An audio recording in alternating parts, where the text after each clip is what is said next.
Hello दोस्तों, स्वागत है आपका अपना चैनल उपेंद्र मैथ में। आज है 25 सितंबर और 25 सितंबर के जितने भी इम्पोर्टेंट करंट अफेयर बनने वाले हैं हम सभी को कंप्लीट डिटेल में देखेंगे। यह आपके सभी एग्जाम जैसे एसएससी, बैंक, रेलवे या कोई भी वनडे एग्जाम हो सभी के लिए टॉपिक बहुत ही हेल्पफुल होगा। इससे पहले यदि आप हमारे चैनल पर नए हैं तो प्लीज़ चैनल को सब्सक्राइब कर लें, बेल आइकन को प्रेस कर लें ताकि हमारे द्वारा डाले गए वीडियो के अपडेट आपको मिलते रहें। और यदि आप जीके की तैयारी करना चाहते हैं तो हमारे चैनल से जुड़ के प्लेलिस्ट में जाकर वहां से आप हिस्ट्री, पॉलिटी, ज्योग्राफी और साइंस के सारे क्वेश्चन कंप्लीट कर सकते हैं। तो चलिए स्टार्ट करते हैं। आज का हमारा जो एक नया टॉपिक है वह है पंचवर्षीय योजना। पंचवर्षीय योजना का आज हम कंप्लीट जितने भी टॉपिक हैं सभी को कवर कर लेंगे, क्योंकि इससे आपके एग्जाम में क्वेश्चन एक या दो जरूर बनते हैं, इसलिए इस टॉपिक को देखना अति महत्वपूर्ण है। उसके बाद हम कल एक कोई नया टॉपिक लेकर आएंगे।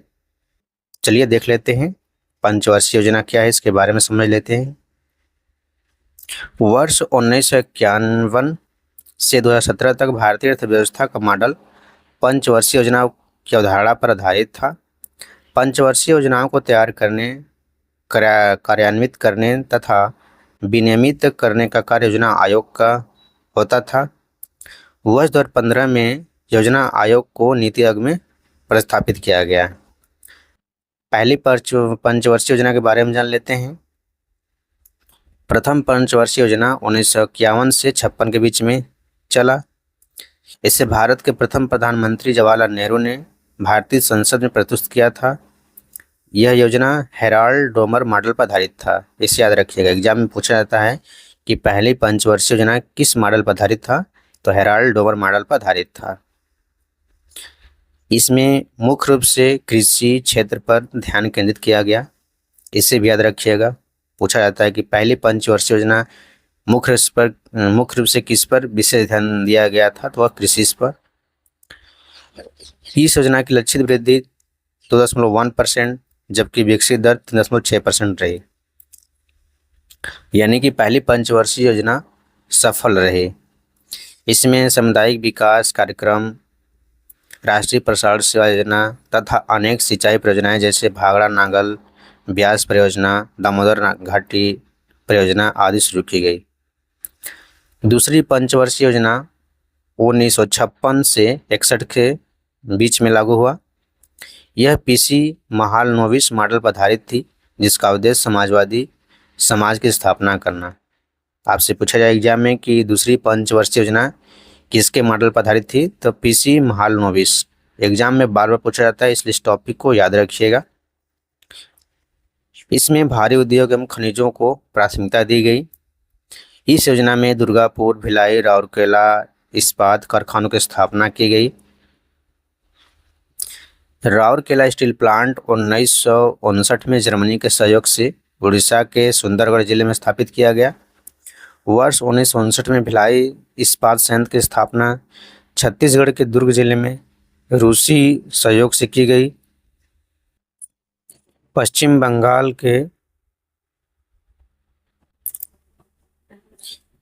बंगाल में दुर्गापुर स्टील प्लांट की स्थापना 1962 में यूनाइटेड किंगडम के सहयोग से की गई। बोकारो स्टील प्लांट झारखंड में वर्ष 1964 में रूस के सहयोग से स्थापित किया गया। लक्षित वृद्धि दर 4.5 थी और वास्तविक विकास दर 4.27 रही। यह जो आपका दूसरी पंचवर्षीय योजना था यह असफल रहा था। तृतीय पंचवर्षीय योजना 1961 से 66 के बीच में।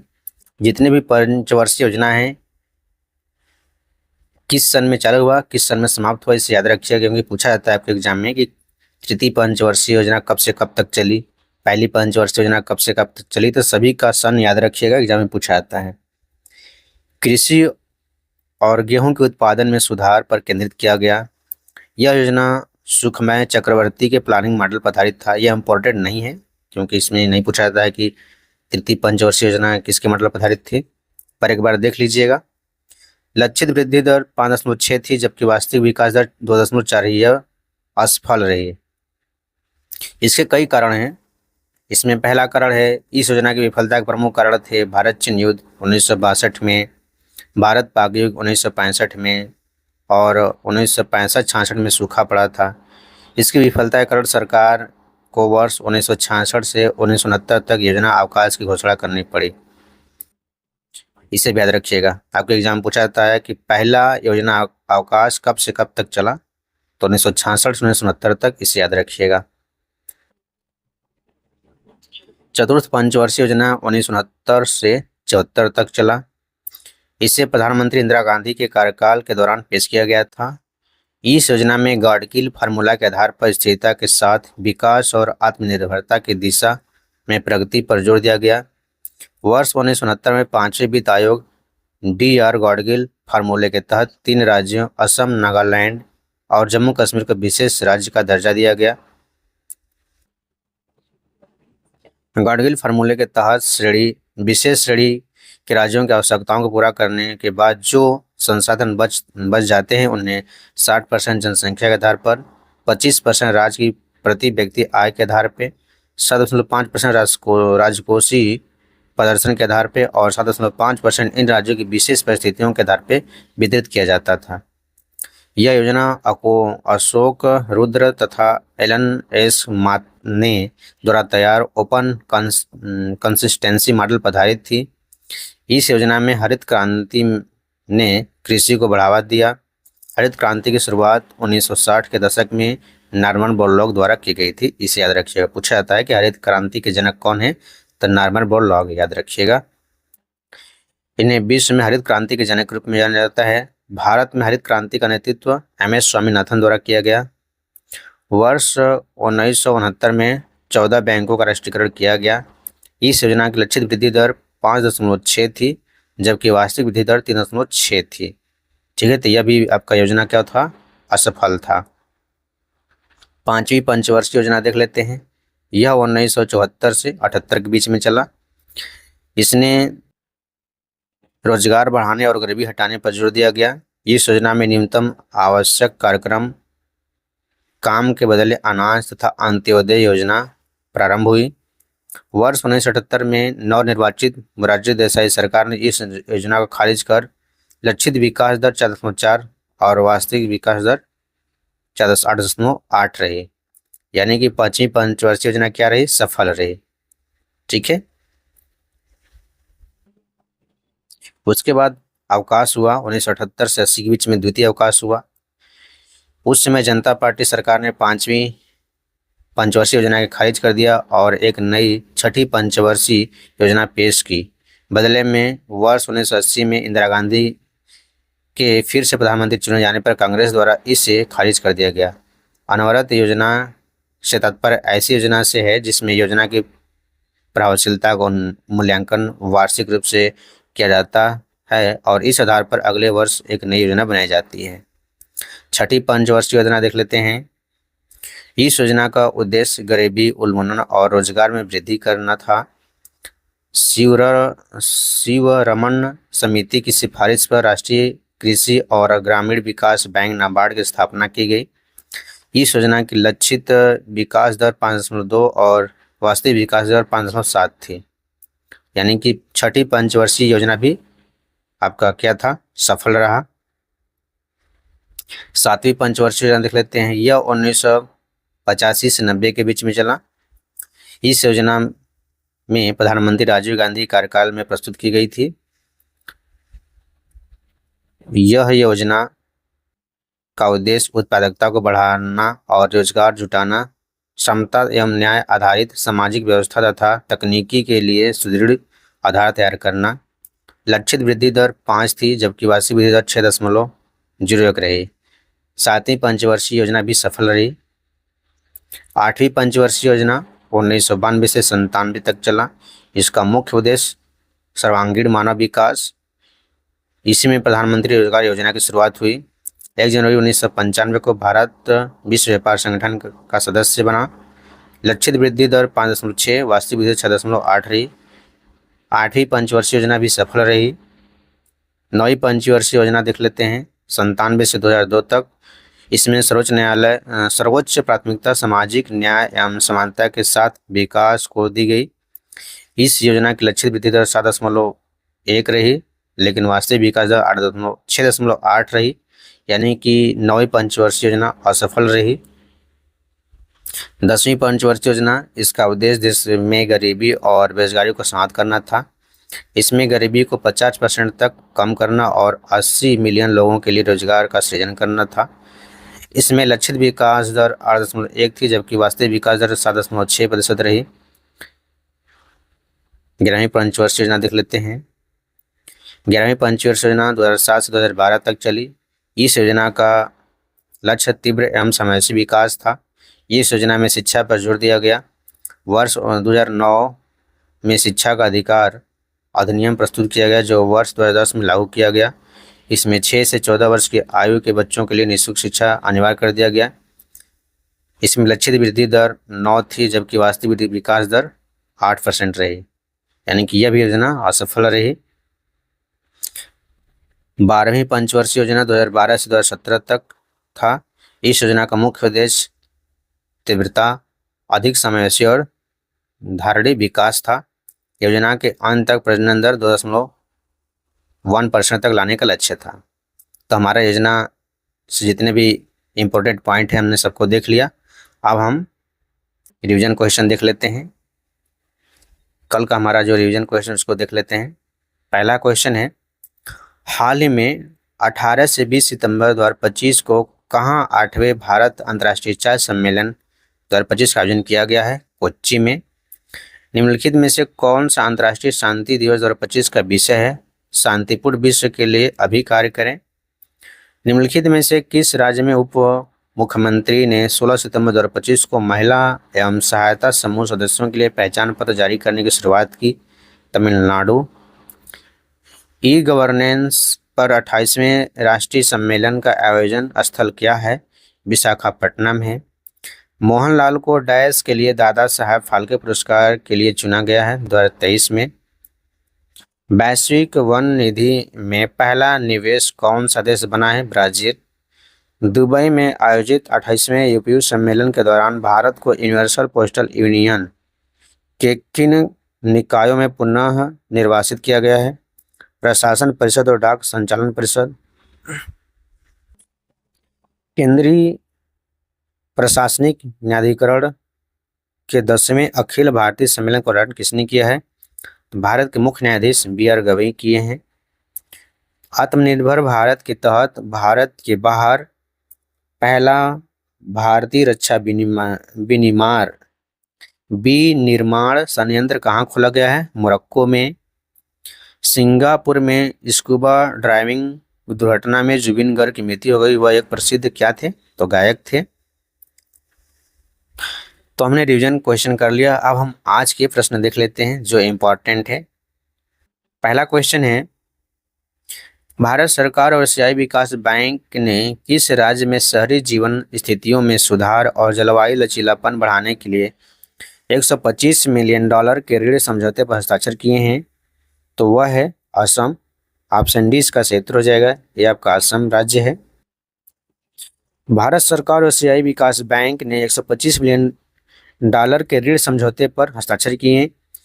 यह ऋण असम के शहरी जीवन स्थितियों को बेहतर बनाने और जलवायु लचीलापन बढ़ाने में मदद करेगा। इस योजना में 6 जिला केंद्रों और गुवाहाटी के 3,60,000 निवासियों को लाभ मिलेगा। इसका उद्देश्य निरंतर मीटर युक्त जल आपूर्ति प्रदान करना है। साथ ही यह तूफानी जल प्रबंधन प्रणालियों को भी उन्नत करेगा। असम के मुख्यमंत्री हिमंत बिस्व शर्मा हैं। राज्यपाल गुलाब चंद कटारिया हैं। विधानसभा की सीट 126 है। लोकसभा की सीट 14 है। वहाँ की राजधानी दिसपुर है। असम के लोक नृत्य देख लेते हैं, जैसे बिहू, बगुरम्बा, भोरताल नृत्य, सत्रिया, ओजापली, झूमर, नट पूजा, खेल गोपाल, बिछुआ, ये सब मुख्य नृत्य हैं। असम के प्रमुख वन्यजीव अभयारण्य देख लेते हैं, जैसे काजीरंगा, मानस, डिब्रू सुखोया, नामेरी, ओरंग, देहंग पटकाई, रायमोना, चक्रशिला एक सब प्रमुख वन्यजीव अभयारण्य हैं। अगला क्वेश्चन है, प्रधानमंत्री मोदी ने अरुणाचल प्रदेश के ईटानगर में कितने रुपए से अधिक की विकास परियोजना का उद्घाटन किया है? तो वह 5100 करोड़ रुपए से अधिक। ऑप्शन सी इसका सही उत्तर हो जाएगा। ये आपका अरुणाचल प्रदेश है। ठीक है। प्रधानमंत्री मोदी ने अरुणाचल प्रदेश के ईटानगर में 5100 करोड़ रुपए से अधिक की विकास योजना का उद्घाटन किया है। अरुणाचल प्रदेश में उन्होंने अपने संबोधन की शुरुआत देवता डोनई पोलो की पूजा अर्चना से की। मोदी ने अरुणाचल को भारत माता का गौरव बताया है। मोदी ने कहा कि पूर्वोत्तर के 8 राज्य भारत के समग्र विकास के लिए महत्वपूर्ण हैं। वहाँ के मुख्यमंत्री पेमा खांडू, राज्यपाल कैवल्य त्रिविक्रम परनाइक हैं। विधानसभा की सीट 60 है, लोकसभा की सीट 2 हैं और राजधानी ईटानगर है। नृत्य कौन कौन से देख लेते हैं, जैसे मुखौटा हो गया, युद्ध हो गया, बुइया, छालो, वांचो, पासी, लायन, पोंग, पोपीर, बोर्डो छम है। ये सब मुख्य नृत्य हैं। मेले जैसे सोलोंग हो गया, द्रिज उत्सव हो गया, लोसर हो गया, आपका मोपिन हो गया, सांगकेन हो गया, पांग साऊ हो गया, ये सब मुख्य त्यौहार और मेले हैं, सभी को याद रखिएगा। चीन के बेइदाई में 73वीं इनलाइन स्पीड विश्व चैंपियनशिप में किसने भी इतिहास रचा है? तो वह है अनीस राज। ऑप्शन ए इसका सही उत्तर हो जाएगा। भारतीय जूनियर स्पीड स्केटर अनीस राज ने चीन के बेइदाई में 73वीं ऑनलाइन स्पीड चैंपियनशिप में इतिहास रचा। उन्होंने जूनियर पुरुष 1 लैप रोड स्प्रिंग में कांस्य पदक जीता। उन्होंने यह दौड़ 39.714 सेकेंड में पूरी की। वह चीन के बेइदाई में आयोजित 73वीं ऑनलाइन स्पीड विश्व चैंपियनशिप में पदक जीतने वाले पहले भारतीय बने। यह चैंपियनशिप 13 से 21 सितंबर 2025 तक आयोजित की गई। इसमें 42 देशों ने भाग लिया। निम्नलिखित में से कौन सा अंतर्राष्ट्रीय सांकेतिक भाषा दिवस 2025 का विषय है? तो वह है सांकेतिक भाषा के अधिकारों के बिना कोई मानवाधिकार नहीं। ऑप्शन बी इसका सही उत्तर हो जाएगा। इसके बारे में जान लेते हैं। भारतीय सांकेतिक भाषा अनुसंधान एवं प्रशिक्षण केंद्र ने 23 सितंबर 2025 को सांकेतिक भाषा दिवस 2025 का आयोजन किया गया। यह कार्यक्रम नई दिल्ली स्थित डॉक्टर अंबेडकर अंतर्राष्ट्रीय केंद्र में आयोजित हुआ। संयुक्त राष्ट्र महासभा ने बधिर समुदाय के अधिकारों के बारे में जागरूकता बढ़ाने के लिए 23 सितंबर को अंतर्राष्ट्रीय सांकेतिक भाषा दिवस के रूप में घोषित किया गया। इस वर्ष का विषय संकेत भाषा अधिकार के बिना कोई मानवाधिकार नहीं है। अगला क्वेश्चन है, पुनर्विकसित 524 साल पुराने त्रिपुरा सुंदरी मंदिर परिसर का उद्घाटन किसने किया? नरेंद्र मोदी ने किया। ऑप्शन बी इसका सही उत्तर हो जाएगा। प्रधानमंत्री मोदी 524 साल पुराने पुनर्विकसित त्रिपुरा मंदिर का उद्घाटन किया। 22 सितंबर को त्रिपुरा के गोमती जिले के उदयपुर में पुनर्विकसित 524 साल पुराने त्रिपुरा मंदिर का उद्घाटन नरेंद्र मोदी ने किया। 51 शक्ति पीठों में से एक इस मंदिर का निर्माण तीर्थ यात्रा, पुनर्निर्माण और आध्यात्मिक विरासत संवर्धन योजना के तहत पूरा किया गया। अगरतला के महाराजा वीर विक्रम हवाई अड्डे पर मुख्यमंत्री माणिक साहा और राज्यपाल इंद्रसेन रेड्डी नल्लू ने प्रधानमंत्री का स्वागत किया। 25 से 28 सितंबर 2025 तक तीसरे अंतर्राष्ट्रीय बौद्ध मंच के दौरान बुद्ध के पवित्र अवशेष पहली बार कहाँ प्रदर्शित किया जाएगा? तो वह आपका रूस में किया जाएगा। ऑप्शन सी इसका सही उत्तर हो जाएगा। बुद्ध के पवित्र अवशेष पहली बार रूस के कलमिकिया में प्रदर्शित किए जाएंगे। नई दिल्ली स्थित राष्ट्रीय संग्रहालय से बुद्ध के पवित्र अवशेष पहली बार रूस के कलमिकिया गणराज्य में प्रदर्शित किए जाएंगे। इन अवशेषों को 24 से 28 सितंबर 2025 तक एलिस्टा में आयोजित होने वाले तीसरे अंतर्राष्ट्रीय बौद्ध मंच के दौरान प्रतिष्ठित किया जाएगा। इस प्रदर्शनी का आयोजन संस्कृति मंत्रालय द्वारा अंतर्राष्ट्रीय बौद्ध परिषद, राष्ट्रीय संग्रहालय और IGNCA के सहयोग से किया जा रहा है। अगला क्वेश्चन है, विश्व चैंपियनशिप में महिलाओं की 400 मीटर दौड़ में 400 वर्षों में सबसे तेज समय के साथ स्वर्ण पदक जीते हैं। तो इसका राइट आंसर हो जाएगा सिडनी मैकलाघनी सिडनी मैकलागनिन लेवरोन, ऑप्शन बी इसका सही उत्तर हो जाएगा। सिडनी मैकलागनिन लेवरोन ने 40 वर्षों में सबसे तेज 400 मीटर दौड़ स्वर्ण पदक जीता। सिडनी मैकलागनिन लेवरोन ने विश्व चैंपियनशिप महिलाओं की 400 मीटर दौड़ में 47.78 सेकेंड का समय लेकर स्वर्ण पदक जीता है। महिलाओं की 400 मीटर स्पर्धा में यह दौड़ 40 सालों में सबसे तेज दर्ज की गई है। अमेरिकी धावक ने ओलंपिक चैंपियन मेरी लेडी पालिनो को हराकर 400 मीटर में अपना पहला वैश्विक स्वर्ण पदक जीता है। T20 अंतर्राष्ट्रीय मैचों में 100 विकेट लेने वाले पहले भारतीय गेंदबाज कौन बने हैं? तो वह बने हैं अर्शदीप सिंह, ऑप्शन सी इसका सही उत्तर हो जाएगा। अर्शदीप सिंह 100 T20 विकेट लेने वाले पहले भारतीय गेंदबाज बने हैं। अर्शदीप सिंह 2025 एशिया कप के भारत के अंतिम ग्रुप में ओमान के विनायक शुक्ला को आउट करके 100 T20 विकेट तक पहुंचने वाले पहले पुरुष गेंदबाज बन गए हैं। अर्शदीप ने यह उपलब्धि अपने 64वें T20 अंतर्राष्ट्रीय मैच में हासिल की, जिसने वह 100 से अधिक विकेट लेने वाले क्लब में शामिल होने वाले 25वें गेंदबाज बन गए हैं। अर्शदीप ने जुलाई 2022 में इंग्लैंड के खिलाफ T20 में पदार्पण किया और उन्होंने सिर्फ 3 साल और 74 दिन में 100 विकेट पूरे कर लिए। फोनपे को ऑनलाइन भुगतान एग्रीगेटर के रूप में कार्य करने के लिए डैश से अंतिम स्वीकृति मिल गई है। तो किससे मिल गई है? भारतीय रिजर्व बैंक से, ऑप्शन ए इसका सही उत्तर हो जाएगा। फोनपे को भारतीय रिजर्व बैंक से ऑनलाइन भुगतान इंटीग्रेटर के रूप में कार्य करने की अंतिम मंजूरी मिल गई है। इस मंजूरी से फोनपे अपनी सेवाओं का विस्तार और अधिक ऑनलाइन व्यवसायों, विशेष रूप से छोटे और मध्यम आकार के उद्यमों तक कर सकेगा। फोनपे के मुख्य व्यवसाय अधिकारी युवराज सिंह शेखावत ने कहा कि इस कदम से वित्तीय समावेश को बढ़ावा मिलेगा। यह उस व्यवसायों को भी सुलभ भुगतान समाधान प्रदान करेगा जो पहले सेवाओं से वंचित थे। अगला क्वेश्चन है, विश्व गोरिल्ला दिवस किस तिथि को मनाया जाता है? तो वह आपका 24 सितंबर को मनाया जाता है, ऑप्शन बी इसका सही उत्तर हो जाएगा। इसके बारे में जान लेते हैं। 24 सितंबर 1967 को प्रख्यात जीव वैज्ञानिक डायन फासी ने रवांडा के पर्वतीय वनों में करिसोके रिसर्च सेंटर की स्थापना की थी।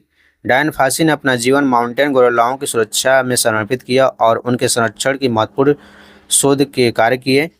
उनकी इस विरासत को याद करने और संरक्षण का संदेश फैलाने के लिए 2017 में डायन फासी गोरिल्ला फंड ने 24 सितंबर को विश्व गोरिल्ला दिवस घोषित किया। कुछ इम्पोर्टेंट दिवस है, उनको भी देख लेते हैं। 2 सितंबर को विश्व नारियल दिवस, 3 सितंबर को गगनचुंबी इमारत दिवस, 5 सितंबर को राष्ट्रीय शिक्षक दिवस, 7 सितंबर को अंतर्राष्ट्रीय पुलिस सहयोग दिवस, 8 सितंबर को अंतर्राष्ट्रीय साक्षरता दिवस, 9 सितंबर को शिक्षा को हमले से बचाने के लिए अंतर्राष्ट्रीय दिवस, 10 सितंबर को विश्व आत्महत्या रोकथाम दिवस, 11 सितंबर को महाकवि दिवस और राष्ट्रीय वन शहीद दिवस, 14 सितंबर को हिंदी दिवस, 15 सितंबर को इंजीनियरिंग दिवस, 16 सितंबर को ओजोन दिवस, 17 सितंबर को सामाजिक न्याय दिवस, 27 सितंबर को विश्व पर्यटन दिवस, ये सब मनाए जाते हैं। कल का होमवर्क का आंसर जान लेते हैं। हाल ही में एशियाई कैंडिडेट कप 2025 का आयोजन कहाँ हो रहा है?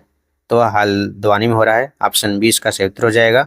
और आज का हमारा होमवर्क का क्वेश्चन है, केंद्रीय प्रशासनिक न्यायाधिकरण के 10वें अखिल भारतीय सम्मेलन का उद्घाटन किसने किया है? इसका आंसर आपको कमेंट बॉक्स में देना है। तो आज के लिए इतना ही। यदि आपको वीडियो पसंद आए तो प्लीज़ चैनल को सब्सक्राइब कर लें, बेल आइकन को प्रेस कर लें ताकि हमारे द्वारा डाले गए वीडियो के अपडेट आपको मिलते रहें।